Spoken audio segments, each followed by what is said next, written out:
Imagine two neighbors arguing over a tree. One wants it cut. It blocks their sun.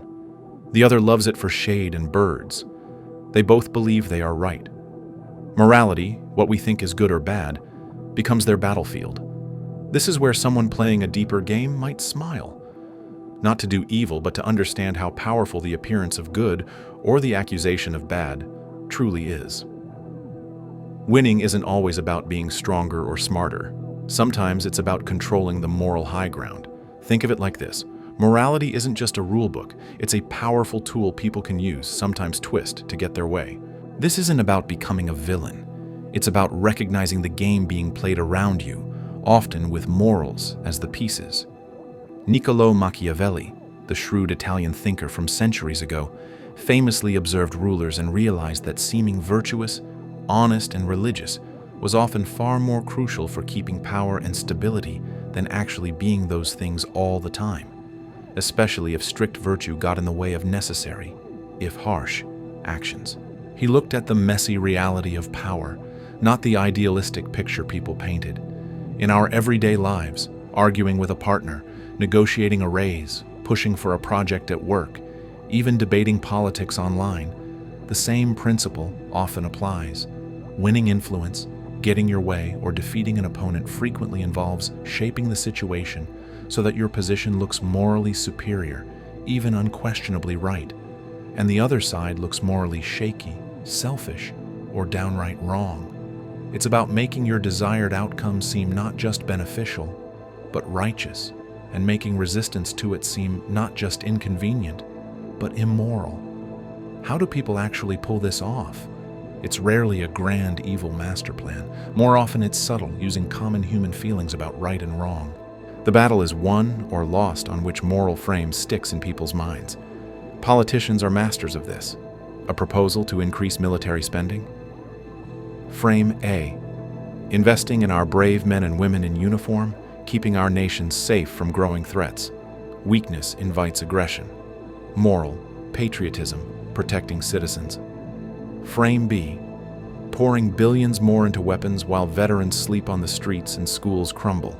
It's about feeding the military-industrial complex. Moral, neglecting real human needs, corruption. The frame dictates the morality.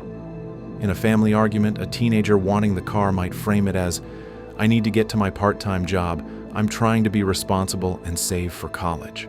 Morale, responsibility, self-improvement.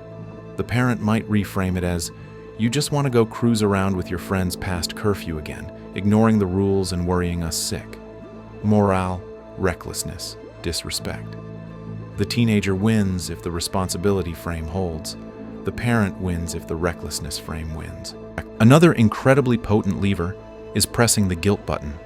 Humans have a deep-seated aversion to feeling guilty or appearing selfish or uncaring.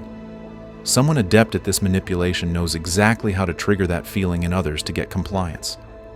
Remember the colleague who sighs dramatically about always staying late? Yeah, I was here until 10 p.m. again, finishing the Henderson report. My kid's recital? Missed it. Again. They aren't directly asking you to take their next tedious task. But the unspoken message screams, "Look at my sacrifice, my suffering. If you don't step up now, you're leaving me drowning. You're ungrateful. You're part of the problem." Refusing makes you feel like the bad teammate, the uncaring slacker. Charities excel at this technique. That heartbreaking ad with the single child, eyes wide, living in squalor. For less than the cost of your morning coffee, you could save this child's life. Can you look away? Can you really say no? It bypasses complex questions about aid distribution or long-term solutions. It goes straight for the moral gut punch. Saying no isn't just declining a donation. Within that frame, it feels like actively choosing to abandon a helpless child. Your morality is put on trial for the price of a latte. Parents might use it with grown children. We worked 2 jobs, sacrificed everything to give you that education, and now you can't even visit us on Mother's Day. The guilt isn't just about the visit. It's framed as a betrayal of their immense past sacrifice. The desired action, the visit, becomes tied to repaying a moral debt. Then there's the art of virtue signaling. This is loudly and publicly proclaiming your commitment to a noble ideal, not necessarily because you deeply believe it, though you might, but often to gain favor, distract from less savory actions, or put subtle pressure on others. Imagine a manager giving a big speech.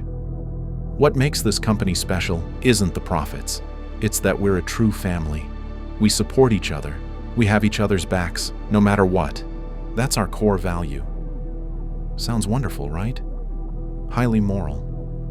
But later, when an employee asks for a raise citing rising costs, the same manager might say, "Look, in a family, sometimes we all have to tighten our belts for the greater good of the whole. We're facing headwinds. Maybe next year? We need team players right now."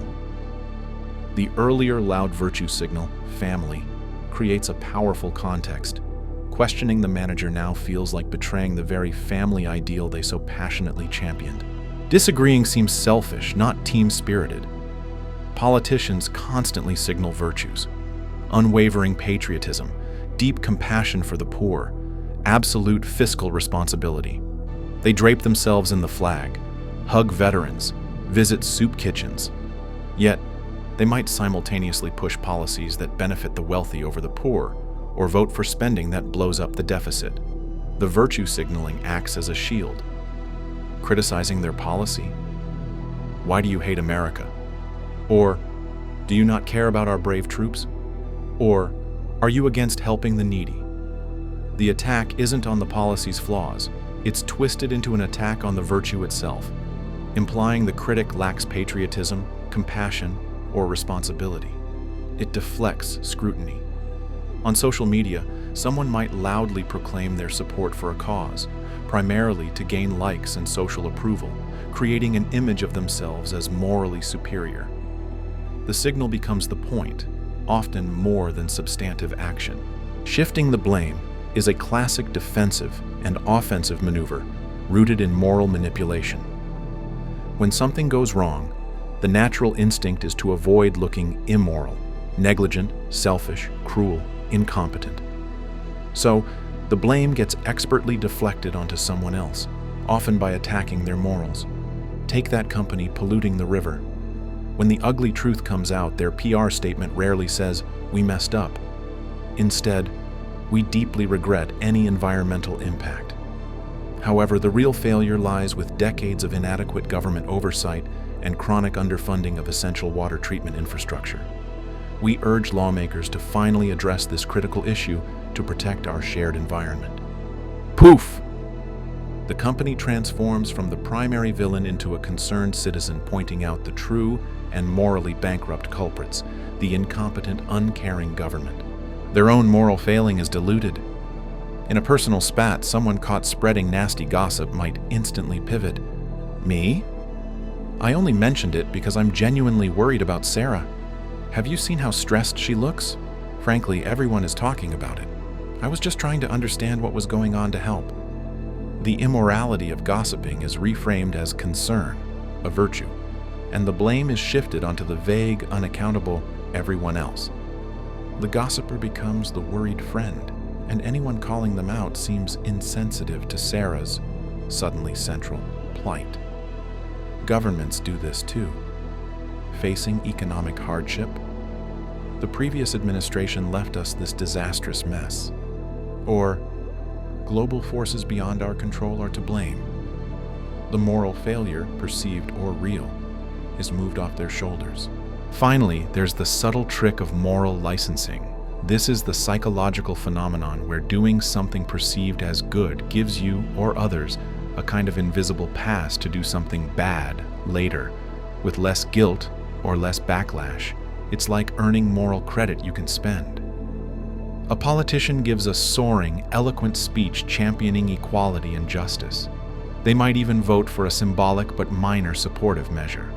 Later, they vote for a major policy that analysts say will disproportionately harm minority communities. Their supporters think, "Well, he clearly cares about equality. Look at that amazing speech. There must be a good reason for this vote we don't understand," or they mentally balance the scales.